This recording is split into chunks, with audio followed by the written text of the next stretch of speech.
We created culture types because we really love working with personality types, whether it's Myers-Briggs or DISC or communication styles. But that's really hard. Those are about who I am, and I can be self-reflective about those things.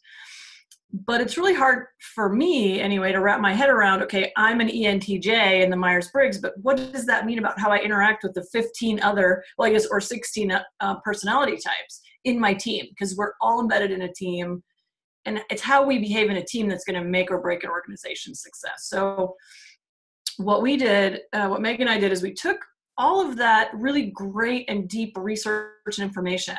We kind of turned it 90 degrees and started looking at what are the actual characteristics that about an organization's team, and how do those characteristics fit in with those individual personality types. And so what we did is we actually created a culture type so that we could better evaluate an organization's culture and the kind of people they have working in it. So what we looked at was the influence of, do they like to work in a team environment, or do people prefer to work on their own? And that's not to say that the people that work on their own don't like teams. It's like they just pretend to be more independently minded when it comes to day-to-day work. So that's one perspective. And then the other axis that we look at is, do you prefer order in your day? Like, do you like to go into the office and know exactly what you're supposed to do and when you're supposed to do it? Or do you go into the office and want a lot more freedom in exactly what you get to do, how you go about getting things done?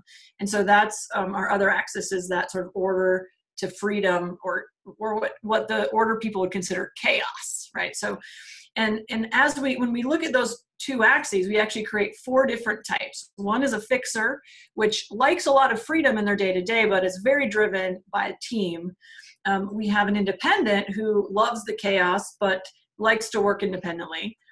We have a stabilizer, and those stabilizers are kind of the glue of the culture, and they like to work in a team environment and have very predictable day-to-day routines. And it's not that they like to be bored, but it's they like to not have a lot of drama in their everyday.